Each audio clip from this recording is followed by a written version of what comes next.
meaning that because of our education and how we were able to do as far as public safety campaigns were concerned, a lot of people were able to imbibe their education. They adhered to basic fire safety protocols, and as a result, they were able to manage small fires even before they escalate. And therefore, by the time we get there, the fire is already out. And that was, to us, very impressive. That's a good sign, isn't it? Yes.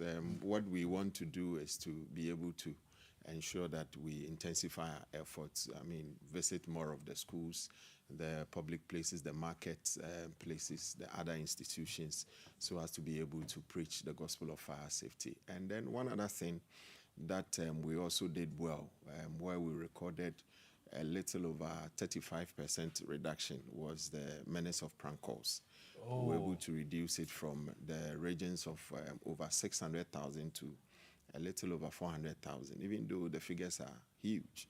At least the reduction is a good sign quite, that encouraging. So we would want to urge Ghanaians that fire safety is not just the responsibility of the Ghana National Fire Service. I mean, we all have a role to play. So once we stop this negative behavior in terms of unnecessarily calling and making fun with the emergency lines, I mean, putting in place adequate safety measures on our premises, I mean, by and large, we'll be able to nip these fires in the bud. And people are complaining that the fires are way too much. If you look at January 2025, we recorded over 900 fires in January 2025.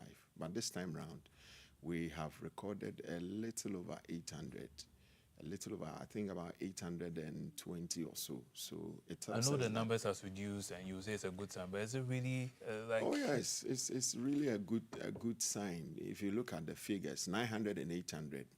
I mean, even though the reduction is not significant, but and you see, one thing about fire prevention, especially when we have, let's say, bad weather or harmattan, is that as for the weather, we don't have control over the weather.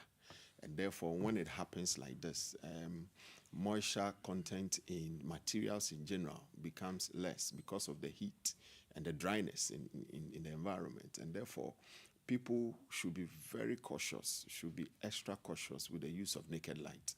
And you know, when the harmattan also comes up, it brings out the flaws in our electrical installation, because the electrical installations, the wires are such that if they are overage, that is where it tries to bring out some of the flaws with the insulation kind of resistance. So if there is so much heat, the sun is high up, and there's so much heat, it tends to affect the insulation.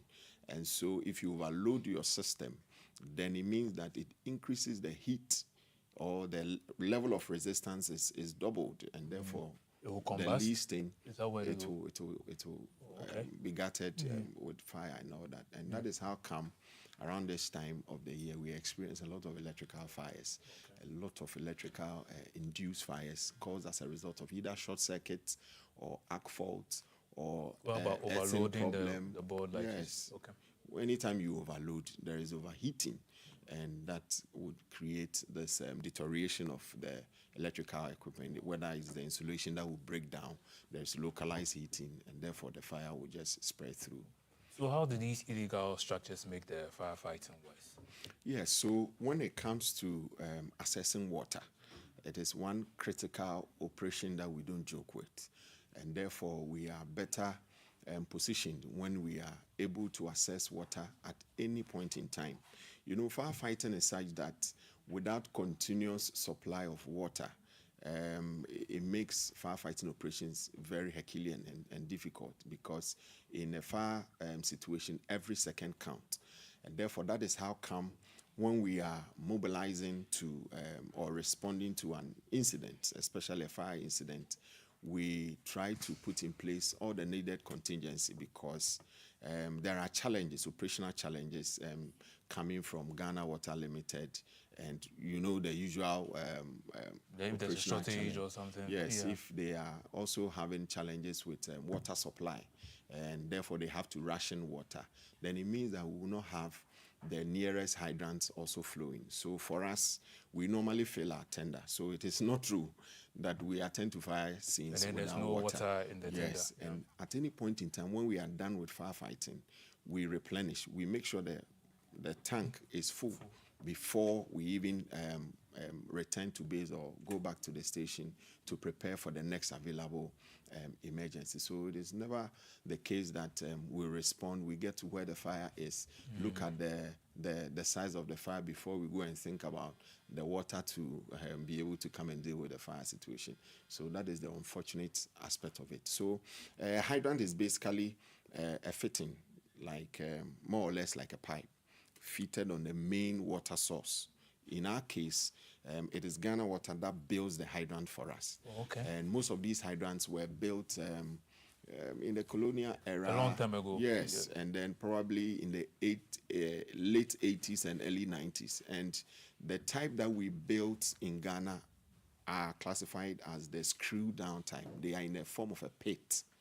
And the common mentality of most Ghanaians is that because it's the screw down type and it's in the form of a pit, it is easier for them to encroach. It is easier for runoffs, let's say silt from runoffs, to kind of clog the opening. Okay. It is also easier for people to kind of put some unauthorized structures on it because it is in the form of a pit. But elsewhere, most of the hydrants are up. Like the pillar type or the barrel type, and that makes it very difficult for people to encroach. So we have recommended, like, So this is the pillar type? Yes, this is the barrel or the pillar type. Okay. So it is up high. It is properly indicated. It is painted red. In other jurisdictions, it's also painted yellow. And therefore, it becomes very difficult. Once you see it like this, it becomes very difficult for you to go and put a structure. Yeah. Yes, but because in our space or in our setting, it is below, when somebody is even putting a structure on it, it's very easy. And when it is concealed, it makes it very difficult to kind like of what see. we are seeing in the video So currently. we have made recommendations to Ghana Water Company to convert all the pillar type, the screw down type to the pillar type, where we can have access at any point in time. And by such means, it will become very difficult for any person to kind of build encroach. around it or Yes. stuff like that, those kind of structures. Exactly. Can you give us examples of where perhaps these fire hydrants were encroached upon and it didn't help you when it came to fighting fires? Yes. For instance, Katamanto and in other Accra, areas. I remember we attended a fire at Kantamanto about 2 or 3 years ago. And then there was this structure. It's used as a warehouse. Okay. In there was a hydrant that had been sealed. Oh. Yes, so we were able to discover it and then reported it to the assembly. So they took action and then ensured that the hydrant was made visible. So they had to demolish the structure to make it accessible. And then I think last year also, Techiman Market, after the fire that gutted a section of the market, we also realized that somebody has built his shop on a hydrant. So we had to dig down to be able to have access. And that hydrant is so functional. So the water pressure and everything is so good. And therefore, we've also made that one too accessible. And quite recently, Tarzan Lane or so, around Kantamanto area, Okay. we also had to discover one that was being That was also encroached. concealed or Yes. encroached upon. Okay. by some West, and we had to deal with it. And quite recently, Kronom, Kumasi, where some of our people were obstructed from not even accessing the hydrant, which degenerated into a fight also. And so that is, these are a few that I can remember and cite. And you see, the issue is that with the hydrant, it should be, nobody should put any structure, I think around 30 meters or so 30 around meters. it. Yes, so around it, no, Is there shouldn't be. is there a law backing it? Like nobody should for build now, 30 meters. For now, there is no clear-cut law, but Okay. per international practice, between 20 to 30 meters, no structure should be put around the hydrant. So even in the advanced world, when you park your your vehicle closer to a hydrant, you are fined. Your vehicle can be towed away or it can be destroyed. I've seen videos where firefighters have smashed people's windows and what have you. Because there's an incident, we need to Yes, have we access need to to have hydrant, and then your access, vehicle is and blocking it's us. So there. it's like, you just, Yes, and you so can't complain because where you parked is not the right. it is unlawful. Do you ever think we will have like that kind of practice here where like the law will come for those who are building those structures 20 to 30 meters from the we will hydrant? get there soon. Actually, in what we are trying to do now is to do some amendments with our main act, that is Act 537, where some of these things are being captured, and we are going to spell out some punitive measures, including those kind of measures, so as to be able to deter people from encroaching these hydrants. So we will get there. We'll get there. Is there a common problem in Accra and perhaps urban areas? Why is that? Yes, it is rife where the congestion is that much. So especially in the market setting, I think those days, back in the days where we used to go for hydrant inspection, when I was part of the team, you could go to the market and you realize that traders, because it's the screw down type, it is in the form of a pit. Sometimes you have to cover it with a slab. And so when there are no slabs, you would realize that traders would encroach, put their wares on it just to conceal. So they know where the hydrants are. So that if there is any fire, they will call you, oh, fire, come here. Wait, hold on. So they know where it is and they know what it does. And yet they still cover it up. They will encroach it because they probably they lack space to be able to put their wares. So I think what we need to do is to be able to involve the market managers, because they are responsible for such places. And you know, when the congestion is high, people will now tend to extend their shops. They will bring their wares outside the perimeter of their shops, and that is how come these hydrants or important firefighting equipment are encroached upon. So once we are able to bring them up to speed about the dangers with respect to encroachment, I mean, they will come to terms and help us in that direction. With the inspections you go on, is it always easy letting people know that they are obstructing or they are encroaching on the hydrant and then getting them away from it? Or is it a situation where you go, you tell them, they go away, and then once you leave, then they return? That has been the norm. It's like, I would say largely some of us are too stubborn. We don't want to simply comply with lay down regulation. You go there, you explain to them that we would always have to have access to this. And in any firefighting operation, denying us access to this would also mean that lives and property will be at risk. They know that. But because of the kind of activities that they are into, they think that with that little space, they would still have to put their wares and make money out of it. And therefore, we would need to be able to step up our game. And there are also logistical challenges and operational difficulties. Because we would also need to be resourced adequately with utility vehicles to be able to do this inspections effectively. Because ideally, for us to be able to do effective monitoring and inspection of these hydrants, we need to have the assembly on board. We need to have Ghana Water representatives also on board, so that at any point when we visit any hydrant site and there are challenges, we know, and then we proffer effective solutions to it. But many a times, it is us, that is Ghana National Fire Service, that go for these inspections, and then after which we make our reports, we send our reports to Ghana Water as to whether the specific issues that we want them to be addressed are addressed is also another thing. So this time round, we want to be able to form a joint hydrant inspection team made up of the assemblies, the Ghana Water and the Ghana National Fire Service, so that we'll be able to do this. But, you know, like I said, there are logistical constraints, and not until we are able to find a headway with respect to getting the utility vehicles. I mean, we need to get utility vehicles in such a way that every district fire station would have to be provided one. Is that not the situation currently? No. That is not the situation. And therefore, we are unable to do effective hydrant monitoring. and that is how come sometimes some of them are encroached. And another thing that also affects the hydrant is construction of these major highways.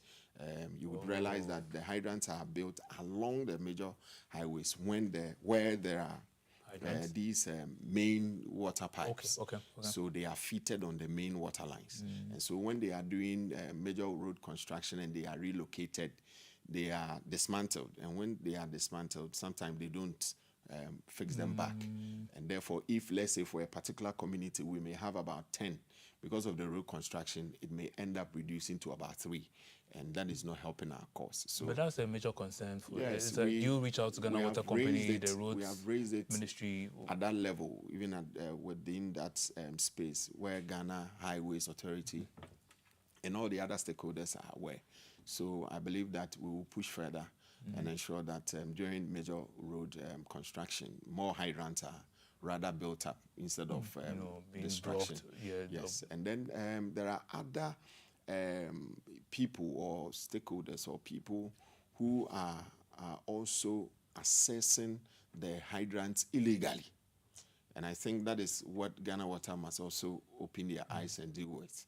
And there are others who have also gotten access to the equipment that is used to assess hydrants. Oh, really? Yes, we have other private water tankers that are able to also draw water. from there. Ordinarily, it shouldn't be so. Yeah. So I believe that if we are able to put our heads together, we could change those accessories that would make it easier for people to have access to assess the hydrant, so that apart from Ghana Water and Ghana National Fire Service, no other entity should be able to. So if we see like a tanker like drawing water from there, we should report as soon as possible. We should be able to report to the appropriate authority for the needed remedy to be put in place, so that, because in many a times Ghana Water would be accusing us for selling water, but they have forgotten that as part of our function, we perform humanitarian role.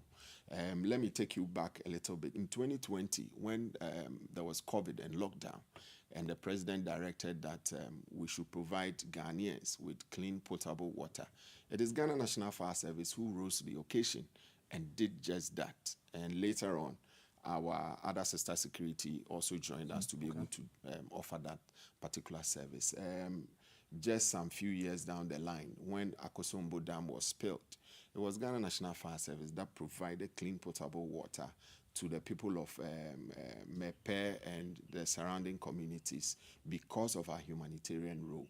I mean, there has been some instances where communities, schools, hospitals, and other facilities have been affected by acute water shortage, and we have risen to help them in that light. So we have a special mandate that should allow us have access to the hydrant 24/7.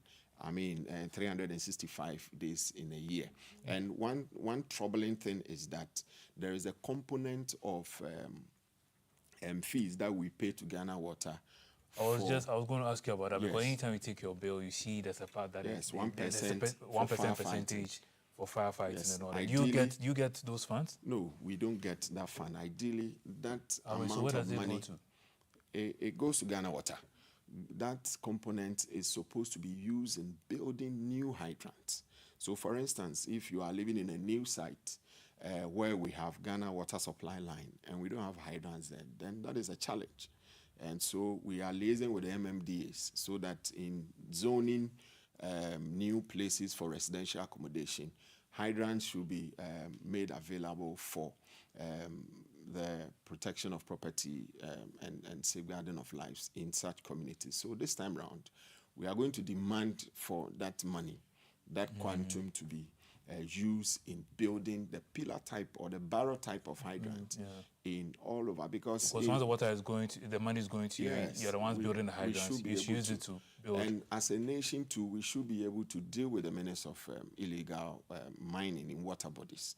And that is also affecting the volume of water Ghana Water is also receiving. I'm not doing any PR for Ghana Water, but that is the real challenge on the ground, because Galamsey is destroying our freshwater bodies. The PR also with us just a few weeks ago, also explaining the situation to us when it comes to that. And because of that negative tendency, it is affecting the volume of water that they have to receive at their stations to be able to treat and pump. So it is costing them more. And because they are not getting the required volume, they are also rationing water. And the rationing of water is also affecting our operations. You see, anytime we go to fire and the fire protracts or it stays on for a long time, it affects a lot of property because more property will be damaged. Yeah. And at the end of the day, Ghanaians, instead of pointing accusing fingers at the appropriate quarters, they will lay all the blame on us. This time, we're not going to sit down for the Ghana National Fire Service to be blamed for such things. So we are happy that government through NIMOS and other interventions are trying very hard to fight illegal mining. But we as a people should also come to terms that this is an existential threat, because once we are destroying those water bodies, we are not getting the required volume. It is going to affect our operations. And when your property is on fire and we are not able to get enough constant water supply to be able to deal with it, then you point accusing fingers on us, which we will not agree with you at all. So you want to also name and shame and say, yes, you are not doing the right thing. That is it. So I think, sorry. Let's be able to deal with the menace of Galamsey, and I believe that we'll be good to go. So that Ghana Water would also be adequately resourced, because if the 1% is not enough, then it means that extra funding should be able to go to them so that they'll be able to build these hydrants at least at 100 meters interval, so that at any point in time we can have access to these hydrant point to replenish. So speaking about the hydrants, at any given point in time, do you know how many there are in a city? For instance, from here to Osu, for instance, how many hydrants would you say we have? Yes, that will be an error on my part to be able to give you the specific hydrant number. Okay. Ghana Water has a hydrant map.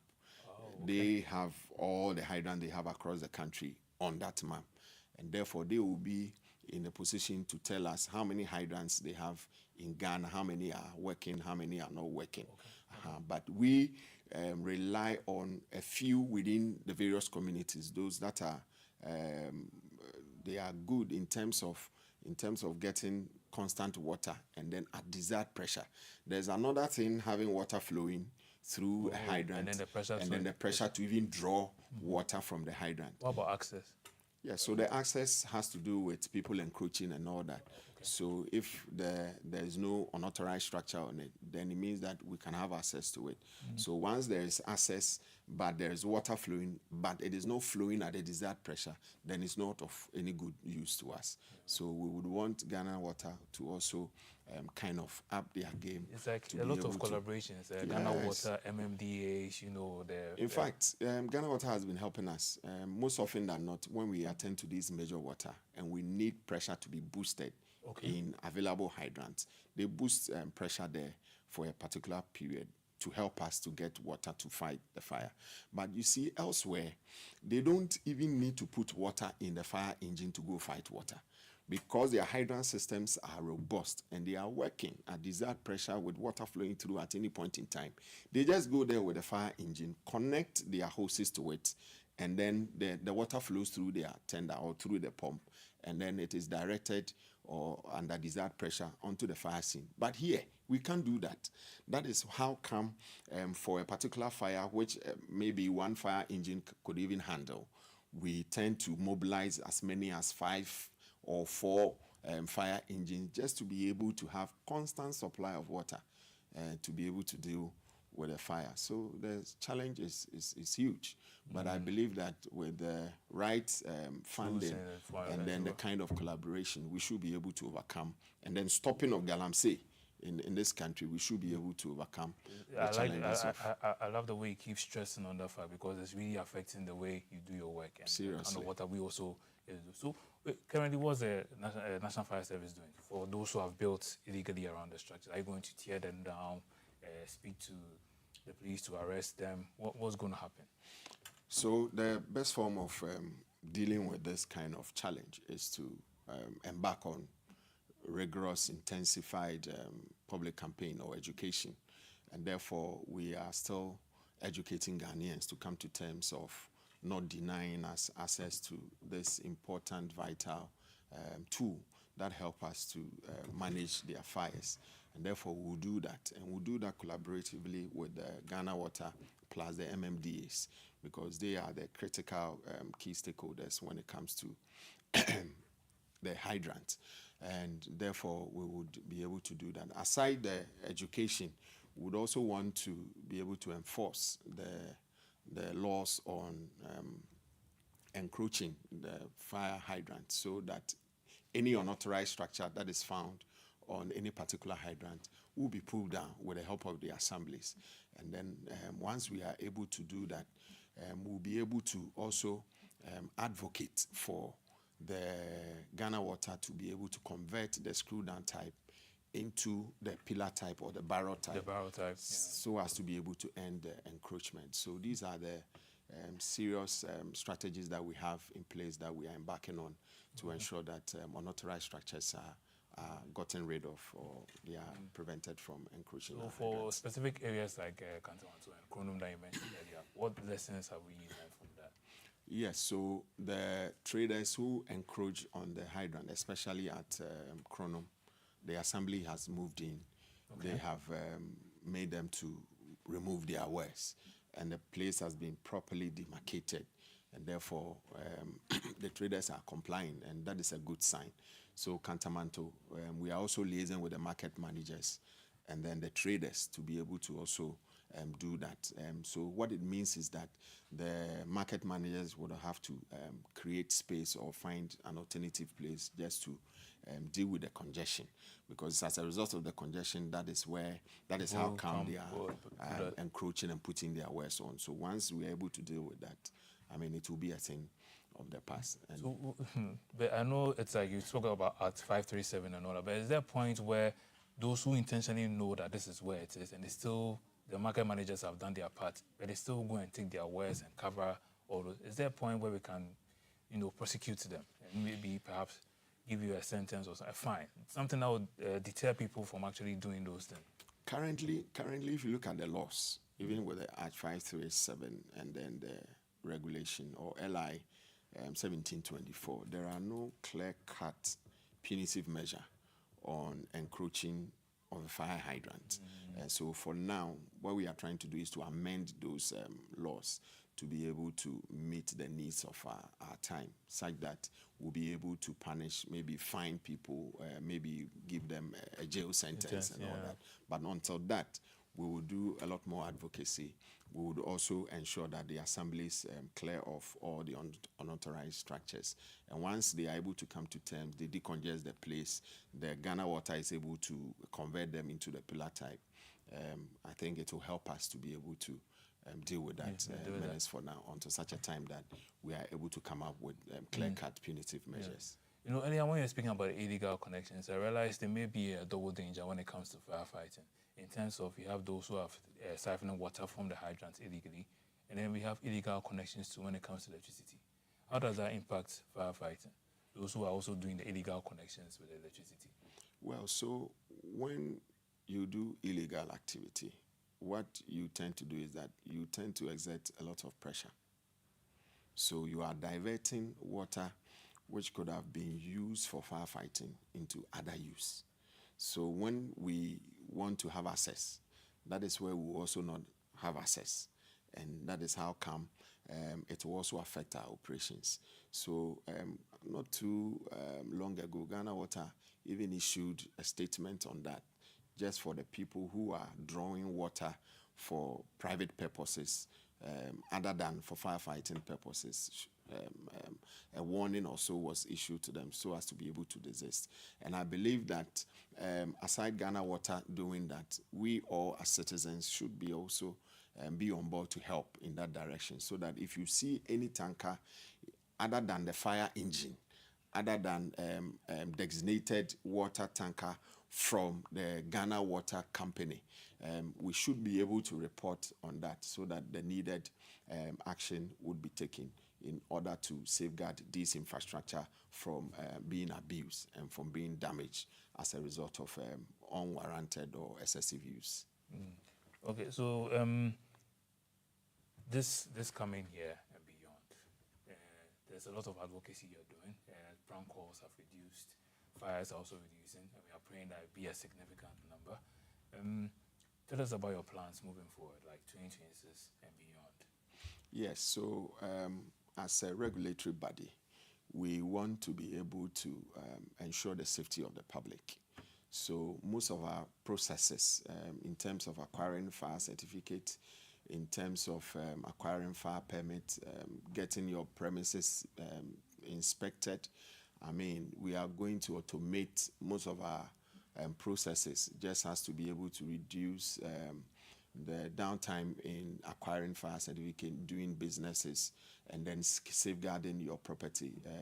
We also realize that in past years, people have had their vehicles burnt on our highways with either fire extinguishers in their vehicles, but they lack knowledge to be able to deploy them, or they don't even have the effective extinguisher in their car. And therefore, What if it has expired? yes, we are going to enforce these laws to ensure that there is sanity in our system, such that if you don't have any authorization, if you don't have the permit to even import and then to sell fire extinguishers, you will not, because every fire extinguisher, particularly this year, that we'll be using in our vehicles, as well as our institutions on our homes, will be embossed or would have to be certified by the Ghana National Fire Service.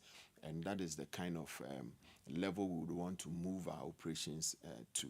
And therefore, there are a lot of illegalities going on there within the public safety space. And we would want to make acquiring certificates and doing business with Ghana National Fire Service very easy. You can sit at the comfort of your home.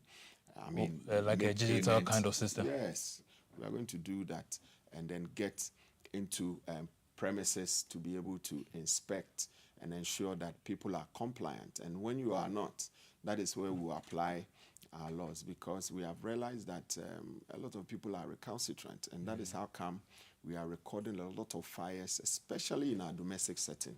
So we would also do all these things to be able to ensure that the fires are brought to the barest minimum. And we are also introducing a technology that would help us to be able to know the GPS location of pranksters, so that when you prank us, we can get your exact location, come and arrest you, because we've realized that others have used other people's Ghana card to register. So relying only or solely on the Ghana card to trace the perpetrators is not helping. So we use the GPS or the technology to be able to come after you. And that is going to help us. We have a lot of intervention, such as drowning prevention team, the home safety task force, and a whole lot of market task force as well, who will be moving around to ensure that our homes, our institutions, our markets are safety compliant.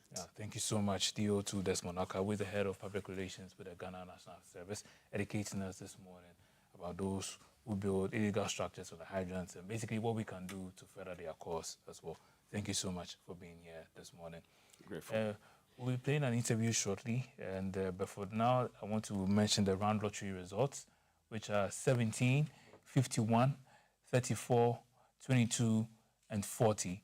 The winning numbers again are 17, 17, 51, 51, 34, 34, 22, 22, and 40, 40.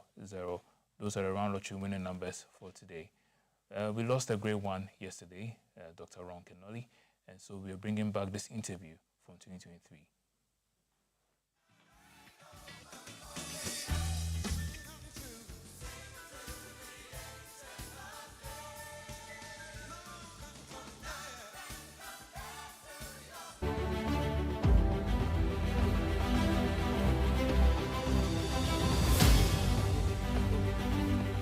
The dominant response was, wow, wow, oh, wow, oh, really, wow.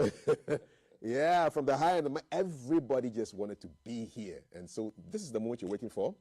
My guest is a multiple award-winning Christian worship leader, singer-songwriter, pastor, author, speaker, educator, Dr. Ron Kenoli. Welcome to Ghana. Thank you. Thank you, sir. Yeah, that's it. How are you doing? Very good. Thank you. Thank you very much. People are so excited to know that you're here. I mean, it was just wow, wow. Does it still surprise you that people really have taken to your music over the years?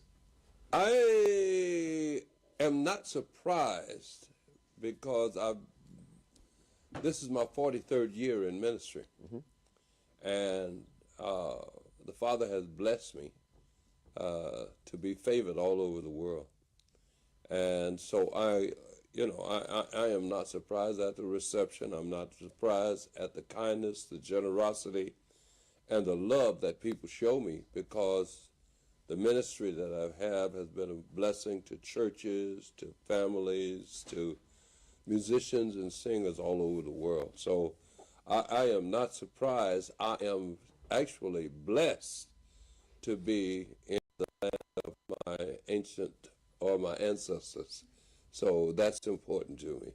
And that's very important to me. And I'm happy you said that, because we are celebrating Heritage Month this month in Ghana. And you've done the history. Where does the DNA testing tell you that you probably come from? I didn't do DNA. Okay, I leave DNA alone. Every 2 years since for over 100 years, every 2 years, with the exception of the recent COVID season, every 2 years our family has a family reunion, and as in the days of old, we pass the story of our heritage from one generation to the next generation, and it goes on and on and on. And as I was sharing with Kwame, in 1836, in that general area, my triple great-grandfather. So great-great-great-grandfather. Yes, my father's grandfather, okay, he was kidnapped off of the coast and put on a slave ship and brought to America, and he was sold in 1836. And so he was sold in Charleston, South Carolina, in America. He was sent to a plantation in northern Alabama, and he got the name Cannoli. Okay, and Cannoli is pretty much an Irish name. There's an Italian pastry that's called cannoli, but the spelling is quite different. Okay. Okay. And anyway, he had 4 sons: Wilson, Harry, Jacob, and Milton. And anyway, those 4 sons created a whole lot of grandchildren. And so we trace our ancestry all the way from our triple great-grandfather. So it's likely that your people came from this part of the world. Oh yeah, yes. It's likely. It's likely that in my personal discussions and research, it's very, very likely that I am a Fanti. We'll take that. Okay. Yes. Okay. We will take that. So welcome home. I thank you. Amen. Madasi. What does Ghana mean to you? It means that I have a direct relation to my history, my ancestry, and I've even gone beyond my known ancestors. I've even gone beyond them, and I've looked up the different in my research and reading. There's a book called the Hebrewisms of West Africa. I don't know if you're familiar with that or not. In fact, I got that book here in Ghana years ago. And in reading that book, it led me back to a chapter in the Bible in Judges, to the land of Ashan in southern, not what is nowadays Israel. And the people of Ashan were called Ashanti. And then during many of the invasions by the Persians, the Assyrians, the Babylonians, the Greeks, the Romans, and then with the Islamic Caliphate, there was always a continual exodus into Africa, coming into the Nile Valley and down the Nile Valley.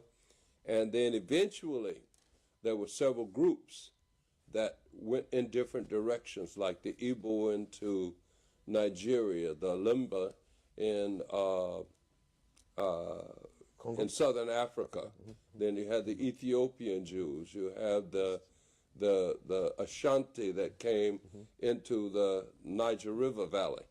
And so anyway, I've been studying that and realizing that there are many, many customs that you have here in this part of Africa, in Western Africa, and many of the descendants of many of the slaves that were taken from this area were in part Hebrew descendants. So that's a lot of reading, a lot of insights, A exploding. lot of in your reading, a brain. lot of research, a lot of pride. We're glad to have you here. Because, see, in America, we were taught that we had no history. The black people had no history prior to the Atlantic slave trade, which was untrue. It's false, yeah. It's very much untrue. And now that there are many Americans who are doing research and rediscovering who we are, and I am proud that I know who I am now. Amen. Amen. So from the deepest recesses of like history from way back to maybe a bit more 20th century, I mean, you, just looking back in your life, when did you realize that you were going to have something significant to do with music? Somebody asked me that on the airplane coming here, and I've shared this many, many times before. I don't remember a time in my life where music was not involved in my life. My mother was a singer. My father was a singer. I have 6 brothers. All of us are capable of singing. 3 of us, of the 6 of us, are full-time in music. My mother, in 1944, when I was born, when she was carrying me, she said she used to rub her stomach and pray, "Father, let this one praise you." And so she never even had to sing lullabies to me. She told me that she never had to sing lullabies to me because as an infant I would sing my own songs. I'd make up my own songs and sing them. So music has never not been a part of my life. It's never not been a part of our family, you know. And no, I celebrate the fact that God has allowed me to live my dream, and that has been to sing, travel the world, you know. And it's even better than that because he allowed me to represent the kingdom of God all over the planet, everywhere except Antarctica anyway. I'm sure we'll make a 122 nations